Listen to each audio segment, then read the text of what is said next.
Bilang pet parents, alam natin na ang ating mga alagang hayop ay may kakayahan na makasense ng mga bagay.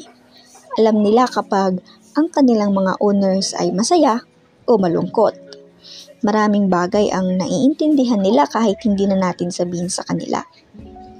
Pero gaano nga ba nila naiintindihan ang concept ng death o pagkamatay? Whether ng kanilang member o mismong sila na ang malapit na ang mawala. Kaya nga ang magandang tanong ay kung nasisense ba ng mga pusa ang death.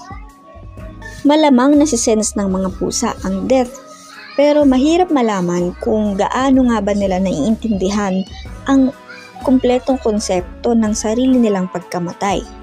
Although siguradong alam nila ang pakiramdam ng pagkakaroon ng sakit o kaya naman kapag may nararamdaman silang mali sa kanilang katawan.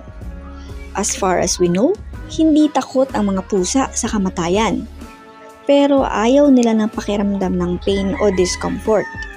Hindi na din kakaiba sa mga pusa at iba pang hayop ang pagtatago ng mga sintomas ng kanilang sakit dahil maaari itong mag-signal sa mga predators at maging vulnerable sa kanilang attacks. Ayon sa mga pag-aaral, nadidetect ng mga pusa ang mga chemical changes na nangyayari sa kanilang katawan kapag malapit na silang mamatay sa pamamagitan lang ng kanilang pang-amoy. May ilang pusa din ang nagkakaroon ng malakas na pakiramdam na malapit nang mawala ang kasama nilang hayop o tao.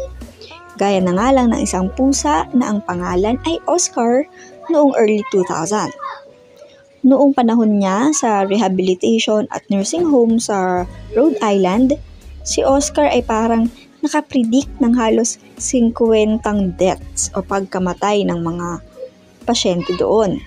May kakayahan kasi si Oscar na maka-identify ng mga pasyente at once na mag-curled up siya sa mga pasyenteng malapit nang mawala, ibig sabihin, kaunti na din ang oras nila sa mundo. Paano naman nagre-respond ang mga pusa kapag malapit na silang pumanaw? Ang mga pusa ay iba din ang approach kapag alam nilang malapit na ang oras nila.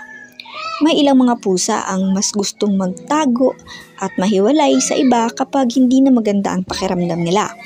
Samantalang ang ibang pusa naman ay mas gusto ang malapit sa kanilang owners at mas pinipiling gamitin ang oras nila kasama ang mga mahal nila sa buhay. Very common na din sa mga pusa ang lumipat sa tahimik na lugar kapag mamamatay na sila. Sila din ay malamang hihinang kumain, hindi na din sila gaanong mag-groom ng kanilang sarili at medyo mag-iiba ang kanilang ugali than normal. May ilang pusa pa nga ang nagiging irritable at aggressive kapag nakikipag-interact sa mga tao at ibang hayop. Maaari din silang magpakita ng signs ng anxiety at restlessness. Marami ding cat parents ang nagugulat sa tuwing nagpurr ang kanilang pusa lalo't malapit na itong mamatay. Ito ay isa sa mga bagay na hindi pa natin gaanong maintindihan tungkol sa kanila. Ang alam kasi ng marami, ang mga pusa daw ay nagpupurr kapag masaya sila. Pero at the same time, ginagamit din nila ito bilang isang calming mechanism na siyang maaaring dahilan kung bakit ganito sila kapag malapit na silang mawala.